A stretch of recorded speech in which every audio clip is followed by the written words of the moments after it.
Well, welcome back, everyone. It's pretty clear that we live in interesting times. The China stimulus is a massive deal, isn't it? Well, in the past, the way that China approached the market, they have the ability, and still partially do, but quite frankly, they have the ability to produce goods and actually have enough capital to actually go and throw back at the market. And of course, off we go with risk on at that point. Nowadays, that base is shrinking.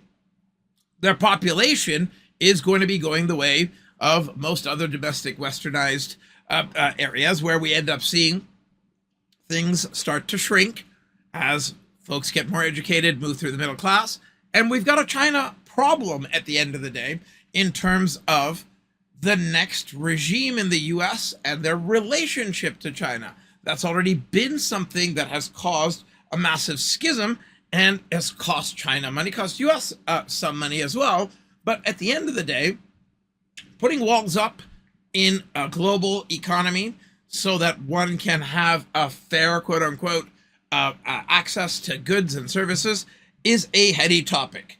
How has this all come to bear on North American markets, the SPY as the index? Well, if you look at the current candle at the end of the day today, we did have the S&P start off the day in the pre-market, in the overnight, breaking out to new all-time highs. And I'm going to just zoom in on this over here. Last Thursday, we got the all-time highs.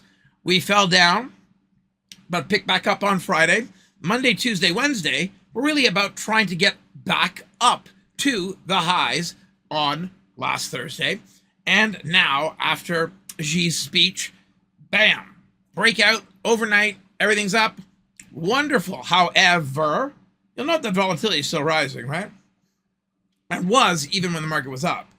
You'll note that, well, it didn't really do a whole bunch, did it? It went down.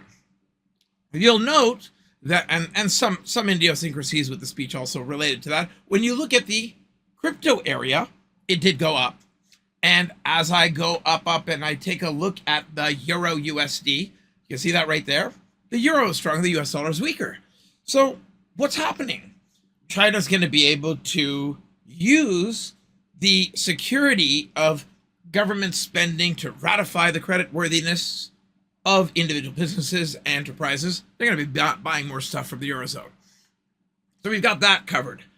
North America, we're going to have a byproduct of global consumption increasing. Yeah, sure, but not anywhere close to the degree that we've seen in the past. Chimerica is no more. The supply chain is still very, very intricately interrelated, but it's being disassembled at the edges and some of the few pillars. So I don't see what we had happen today being the thing that leads to a continuation of an uptrend. It did create a breakout. We are in a long-term upward sloping direction channel, a regression channel, back from October of 2022, as you can see here.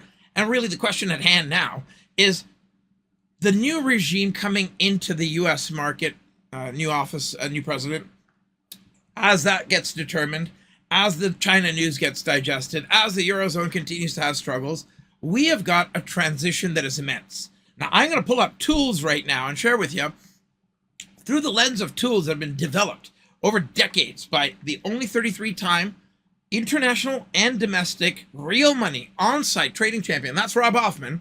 These are the majority of everything on the screen here that you're seeing. Actually, pretty much all of it is done by him.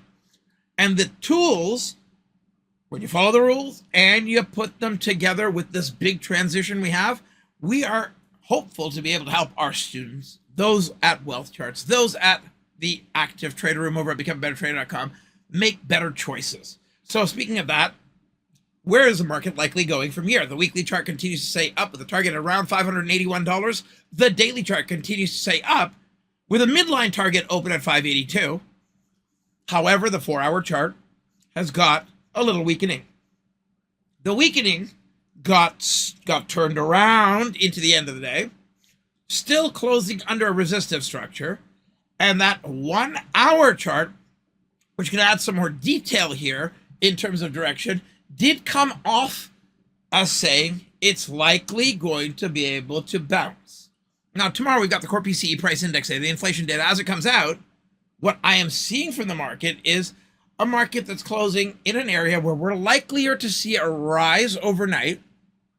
If that rise gets us closer to 576, 577, it would hold very likely that the data comes out and acts as a negative. Now, I threw a lot at you here. You've heard very decisively up, then likely the data can take us down based on how we've performed. We are still in a market move that's positive.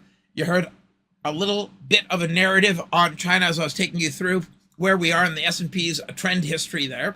But most importantly, as we get through election or to election, how are you making choices with your investments? Now, we can't tell you what to do. We're going to share with you ideas, analysis, incredibly powerful strategies.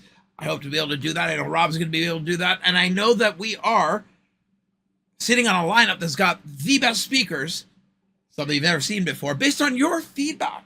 Join us at the Wealth 365 Summit. Go to joinziad.com now and get your seat. Have an incredible rest of your day, and thanks for watching.